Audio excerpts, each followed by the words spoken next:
nunga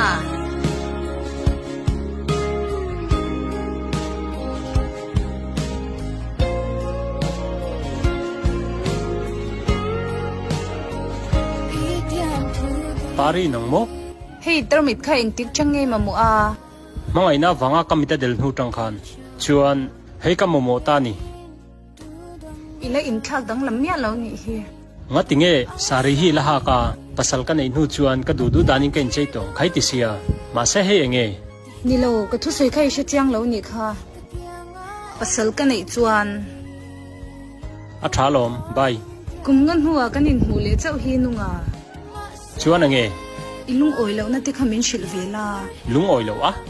eng lung oi lo na mo ente ka lakai thil thup hi mo I mela lang vek zer chu tiang thilom lo rei lo ta chu tan kana ni mei anua chuan kan tuar dam ve mei zinga tang tlai thleng office a in laman haute tenen eng kim ka thei ngel vek to min ngai ve ngai mya lo ni ai